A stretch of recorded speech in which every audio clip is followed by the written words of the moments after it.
Nous sommes en présence ici d'une déchaumeuse à disque, un outil très commun sur les fermes de grande culture au Québec. Pourquoi qu'on la retrouve sur beaucoup de fermes? C'est que c'est un outil qui est versatile. On est capable de faire du déchaumage, c'est-à-dire gérer un résidu de culture comme du soya.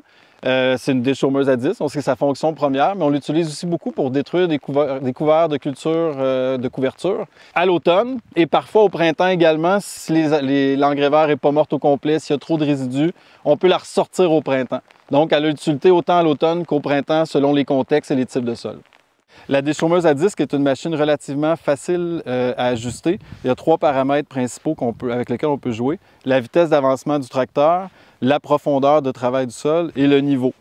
La vitesse d'avancement du tracteur. On va parler en général des déchaumeuses à disque entre 10 et 15 km/h. Chaque déchaumeuse a ses particularités. Celle-là est spécifiquement plus autour de 10 à 14 km/h. En bas de cette vitesse-là de 10 km/h, on va avoir un travail qui ne sera pas bien mélangé. On n'aura pas obtenu le travail de sol qu'on veut, puis la gestion des résidus ou de la culture de couverture. Et à une certaine vitesse, si on va trop vite, l'équipement peut sautiller à l'arrière, puis ça va faire un travail dont la profondeur va être variable. Et également, on peut se retrouver, la machine, elle va tellement vite qu'elle sort un peu du sol, puis elle va être moins efficace dans son travail. C'est une machine qui va relativement vite par rapport à d'autres équipements comme un chisel ou une charrue, mais il faut respecter les paramètres. Mais à quelle profondeur doit-on travailler? Ça va varier selon les déchaumeuses à disque. Généralement, on va parler de 3 à 6 pouces.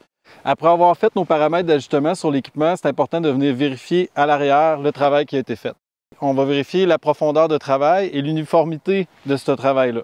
Pour y arriver, on va faire une petite tranchée où on va aller chercher la zone de travail non travaillée. Donc en surface, on a une zone de travailler qui est plutôt meuble et on a une zone qui va être plus raffermie au fond. Premièrement, est-ce que la profondeur de sol est constante? Est-ce que j'ai de la variation? Si j'ai de la variation, est-ce qu'elle est petite ou grosse? Puis est-ce qu'elle est problématique selon le contexte de production? On va installer un bâton ici que je vais aller venir accoter dans la zone raffermie qui ressemble au niveau du sol avant qu'il soit travaillé. Pour me faire un point de référence, je vais venir mesurer et j'ai environ 4 pouces et quart de travail de sol. Tantôt, j'ai parlé que la machine, elle s'ajustait entre 2 pouces et demi et 6 pouces maximum. Donc, on est à peu près dans la zone médiane d'ajustement. Puis c'est ce qu'on veut à peu près dans cette zone-là pour gérer les résidus en surface.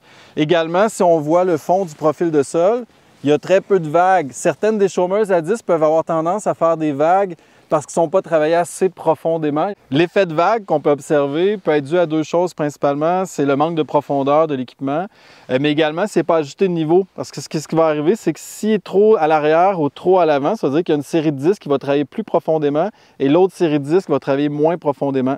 Ça veut dire que si ma série en arrière travaille comme ça plus creux, bien, elle va travailler une certaine zone de travail de sol qui, normalement, la série arrière va venir compenser l'autre partie de travail de sol qui ne sera pas effectuée par ma rangée avant. Donc, si elle est moins profonde, elle va moins travailler la zone qui est non travaillée par ma rangée avant. Fait que c'est important, si on a un effet de vague important non désiré dans notre système, de ramener la machine de niveau pour que l'entièreté du profil de sol soit travaillée. Dernier point sur le problème au niveau des petites vaguettes qu'on peut observer, c'est le retour au printemps qui est le plus problématique. On va avoir un assèchement irrégulier du champ et également, surtout, l'ajustement des planteurs et des semoirs vont être beaucoup plus compliqués parce qu'on va se retrouver à avoir des zones de sol raffermies qui sont peut-être à 2 pouces et d'autres qui vont être à 4 pouces. Donc, ça va faire des profondeurs de semis inégales, des levées inégales. Ça va suivre potentiellement jusqu'à la récolte avec toutes sortes de difficultés au niveau des stades physiologiques de la plante, au niveau du désherbage et autres. Outre le profil de sol travaillé, ce qu'on va observer, c'est la couverture de sol, comment que le sol a été travaillé, puis comment que notre engrais vert ou notre culture de couverture ou nos résidus ont été gérés. Ce qu'on veut, c'est quelque chose d'uniforme qu'on voit à l'arrière ici.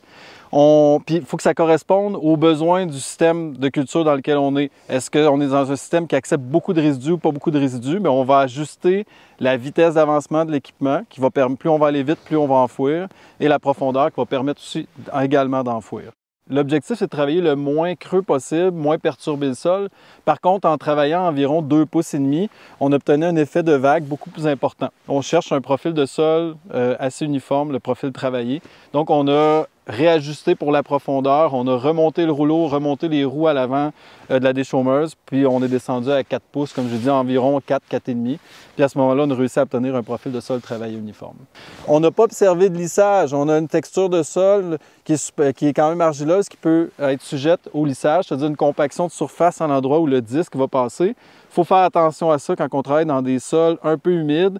Et plus le taux d'argile est élevé, plus on va avoir tendance à faire ces zones de lissage-là.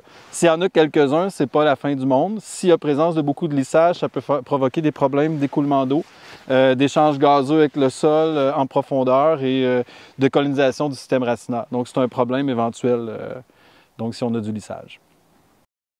Également, à souligner ici, l'opérateur a roulé le tracteur à 10 km/h, qui est vraiment les paramètres d'utilisation de la machine. Si on était allé moins vite, on aurait moins enfoui.